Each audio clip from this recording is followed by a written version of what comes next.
પવન મંદ સુગંધ શીતલ હેમ મંદિર શોભિતમ નિકટ ગંગા બહત નિર્મલ બદ્રીનાથ વિશંબરમ શ્રી બદ્રીનાથ વિશંબરમ.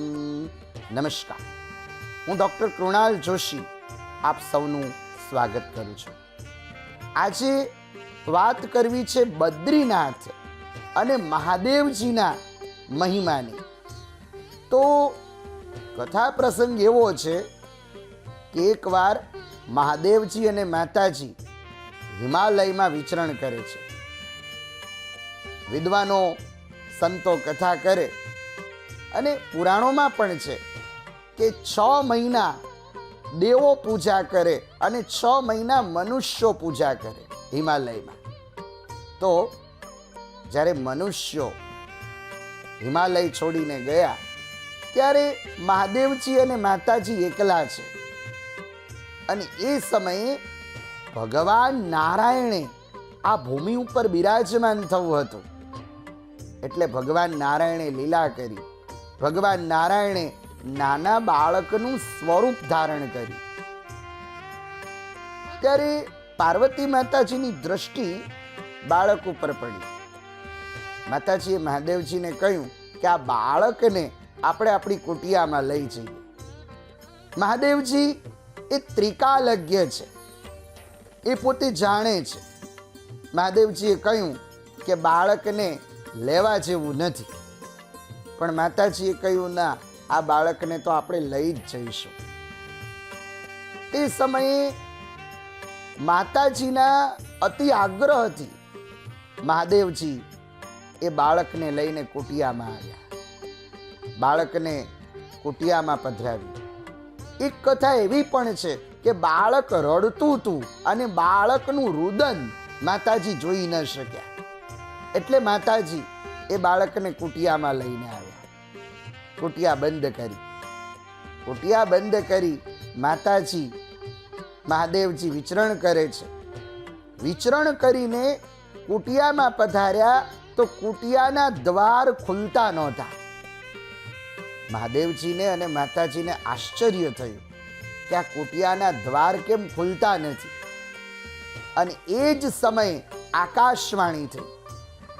આકાશવાણી એમને મહાદેવજીને કહ્યું કે ભોળાનાથ, હું કોઈ સામાન્ય નથી, હું સાક્ષાત ભગવાન નારાયણ છું.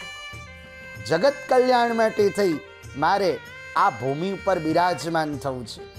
માટે તમે મને આ જગ્યાનું દાન આપો.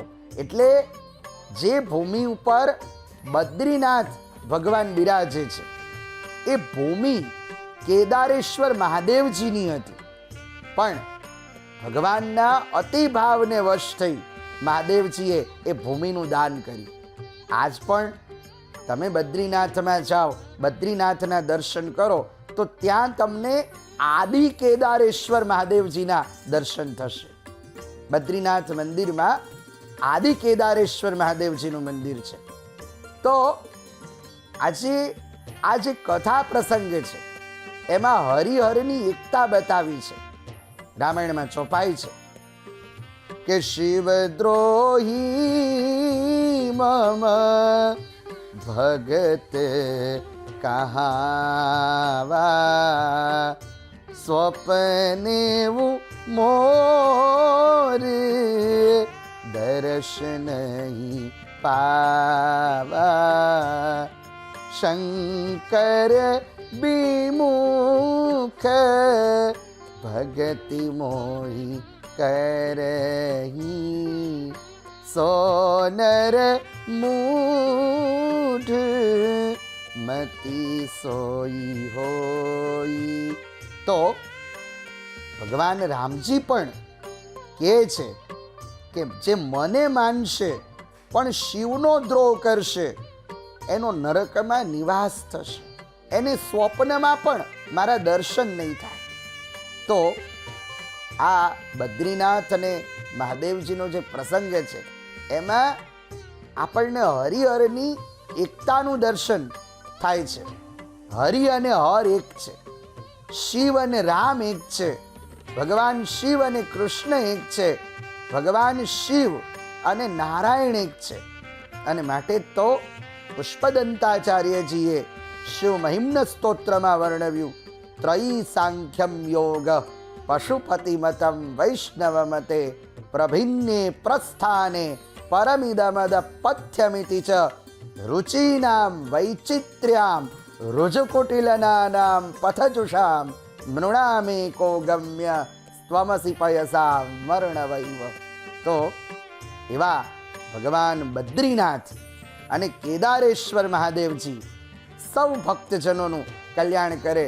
અને આજે તો જતા જતા મને કાર્તિની પંક્તિ યાદ આવે છે કે લક્ષ્મીવર ઉમિયાવર શંકર શામળિયા હરિહર નટવર સ્વામી, હરિહર નટવર સ્વામી એકાંતે મળિયા.